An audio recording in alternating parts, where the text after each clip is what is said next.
Welcome to SM knowledge hub. आप सभी parents का हमारे चैनल पर बेहद स्वागत है। आज की video EWS free ship category के लिए बनाई गई है। पेरेंट्स, आप सभी को मैंने प्रीवियस वीडियो के माध्यम से बताया था कि क्लास सेकंड ऑनवर्ड क्लासेस के लिए रजिस्ट्रेशन की प्रक्रिया 3 सितंबर से स्टार्ट हो जाएगी। जो भी पेरेंट्स अपने बच्चों का दाखिला दिल्ली के प्राइवेट स्कूलों में करवाना चाहते हैं, class second, third, fourth, fifth, six, seven, eight, ninth यानी कि सेकंड ऑनवर्ड क्लासेस के लिए रजिस्ट्रेशन की प्रक्रिया 3 सितंबर से स्टार्ट हो जाएगी और 13 सितंबर तक फॉर्म को फिल किया जाएगा।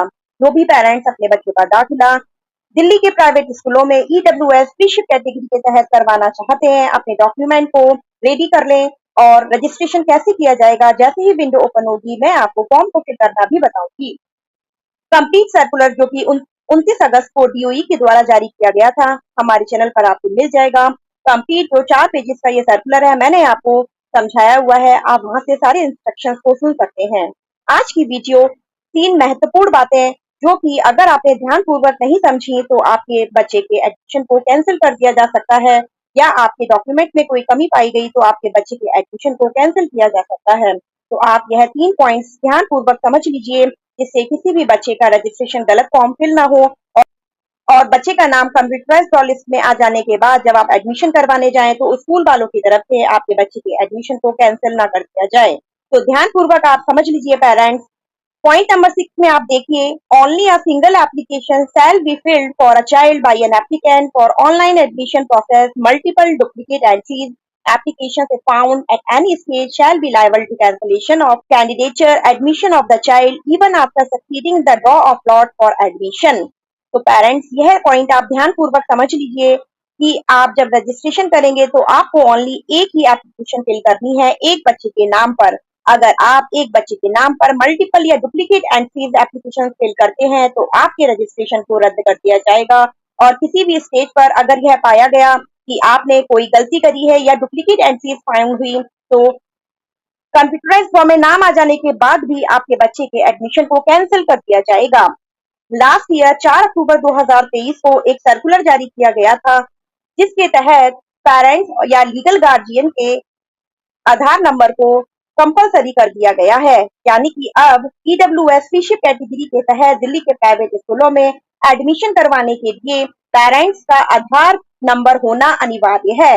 जब आप रजिस्ट्रेशन फिल करेंगे तो उसमें बोथ पेरेंट्स यानी कि मदर एंड फादर दोनों के ही आधार नंबर को वह पूछेगा और आपको डालना पड़ेगा। हालांकि बच्चे का आधार नंबर होना अनिवार्य नहीं है। It is not mandatory for applying online for admission under EWS category. यानी कि बच्चे का आधार नंबर होना अनिवार्य नहीं है, पेरेंट्स का आधार नंबर होना अनिवार्य है। ऐसा इसलिए किया गया है क्योंकि डुप्लीकेसी को कम किया जा सके, यानी कि जो पेरेंट्स एक से ज्यादा बार रजिस्ट्रेशन कर देते हैं, डुप्लीकेसी को अवॉइड किया जा सके, इसलिए लास्ट ईयर यह चेंजेस किए गए और अब पेरेंट्स के आधार को अनिवार्य कर दिया गया है। तो पेरेंट्स, अगर आपके पास में अभी आधार कार्ड नहीं है तो आप अपडेट कर लें। रजिस्ट्रेशन करते समय आपके आधार नंबर को वह पूछेगा। नेक्स्ट, एक और इम्पोर्टेंट बात, रजिस्ट्रेशन करने से पहले पेरेंट्स को पता होना चाहिए a child can avail only one time benefit for admission in classes from second onward under EWS category in private unaided recognized school. By this order number, a child already admitted under EWS category cannot apply again for admission under EWS category in private unaided recognized school।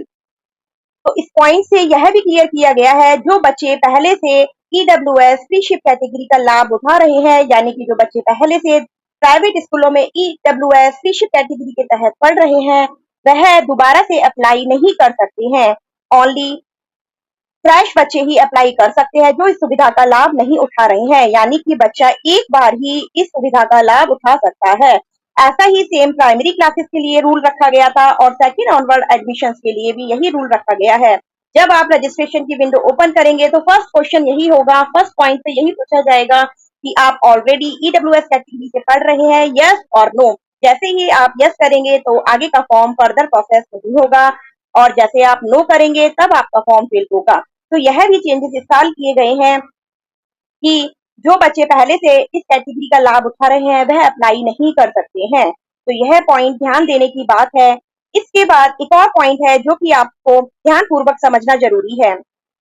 Point number 11 में लिखा हुआ है कि addition to the above mentioned detailed guidelines, it is clarified that private unaided recognized school are allotted through computerized draw of lots from the choices of school filled online by the parent with respect to the specific residential address. However, if there is any deviation in the residential address document at the time of admission from the residential address filled online, the school allotment shall stand cancelled.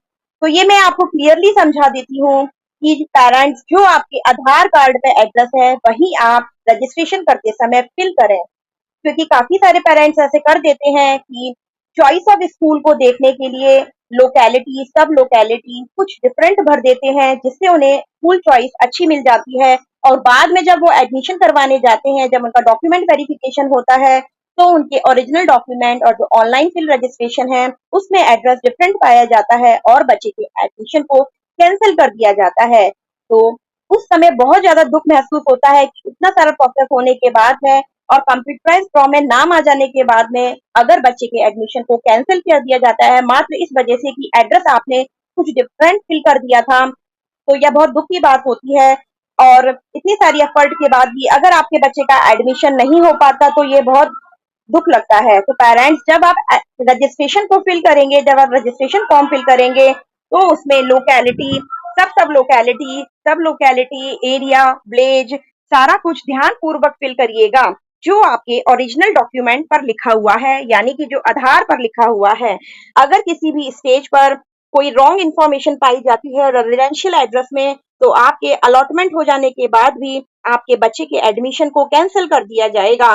उस समय कोई भी excuse accept नहीं किया जाएगा कि पहले हम इस एड्रेस पर रहते थे, अब हमने यहाँ शिफ्ट कर लिया है, या हमारा अभी ब्लॉक चेंज हुआ है, अभी हमने एड्रेस अपडेट नहीं करवा पाए हैं। तो इस कंडीशन में प्राइवेट स्कूल यह आपकी गलती एक्सेप्ट नहीं करेंगे। तो रजिस्ट्रेशन करने से पहले आप ध्यान पूर्वक समझ लें, जो भी एड्रेस आपको फिल करना है वही आपके ओरिजिनल डॉक्यूमेंट पर होना चाहिए। तो पेरेंट्स यह 3 पॉइंट्स है जो कि आपको ध्यान पूर्वक रखने हैं। जो पहले से ईडब्ल्यूएस कैटेगरी का फायदा उठा रहे हैं वह नहीं अप्लाई कर सकते हैं। रेजिडेंशियल एड्रेस बहुत ध्यान पूर्वक फिल करिएगा और पेरेंट्स का आधार होना अनिवार्य है। अभी भी अगर कोई डॉक्यूमेंट आपके पास में नहीं है तो आप कंप्लीट कर लीजिए। 3 सितंबर 2024 से रजिस्ट्रेशन की विंडो ओपन हो जाएगी और 13 सितंबर 2024 तक क्लास सेकंड ऑनवर्ड के लिए रजिस्ट्रेशन प्रक्रिया की जाएगी और जो फर्स्ट कंप्यूटराइज्ड ड्रॉ है वह 20 सितंबर को निकाला जाएगा। एज का क्राइटेरिया हमने अपनी प्रीवियस वीडियो में बताया था, आप वहां से देख सकते हैं। कंप्लीट सर्कुलर भी मैंने आपको समझाया है। नेक्स्ट वीडियो में आपको डॉक्यूमेंट से रिलेटेड लेकर आऊंगी कि क्या क्या डॉक्यूमेंट आपको at the time of admission लेके जाने हैं। इससे पहले जो हमारे चैनल पर नए हैं, चैनल को सब्सक्राइब करें। हम एजुकेशन से संबंधित सभी महत्वपूर्ण जानकारियां आप सभी के लिए लाते हैं, जिससे बच्चों का भविष्य उज्जवल हो सके और नॉलेज की कमी के कारण, जानकारी की कमी के कारण किसी बच्चे का एडमिशन ना रह जाए। क्योंकि हमने यह नोटिस किया है कि पेरेंट्स अच्छे से सर्कुलर को रीड नहीं करते हैं, एक एक पॉइंट को अच्छे से समझते नहीं हैं और फॉर्म को फिल कर देते हैं और बाद में जब उनके बच्चे का नाम कंप्यूटराइज्ड ड्रॉ में आ जाता है और एडमिशन करवाने जाते हैं तो उनके एडमिशन को कैंसिल कर दिया जाता है, क्योंकि उन्होंने कुछ ना कुछ रजिस्ट्रेशन करते समय गलती की होती है या उनके पास में डॉक्यूमेंट कंप्लीट नहीं होते हैं और बाद में उनके बच्चे को एडमिशन को रद्द कर दिया जाता है। तो पेरेंट्स आप ध्यान पूर्वक रजिस्ट्रेशन को फिल करिए और हमें कमेंट करके पूछिए। अगर आपको कोई समझ में पॉइंट नहीं आता है या आपको कोई इंफॉर्मेशन चाहिए तो आप हमसे मैसेज करके पूछ सकते हैं। आप हमें कमेंट करिए, हम आपके प्रत्येक क्वेश्चन के आंसर देने की इच्छा रखते हैं। और जो पेरेंट्स नए हैं वह हमसे इंस्टाग्राम और फेसबुक पर भी जुड़ सकते हैं, वहां पर भी हम आपके आंसर्स देने की इच्छा रखते हैं। एसएम नॉलेज हब को सब्सक्राइब करना ना भूलें, जिससे हमारा परिवार और अधिक बढ़ सके और आप आपके आसपास के एरिया में भी जो पेरेंट्स हैं उन तक आप ये इन्फॉर्मेशन पहुंचाइए और हमारी वीडियो को अधिक से अधिक शेयर करिए। इसी के साथ मैं वीडियो को समाप्त करती हूँ। धन्यवाद।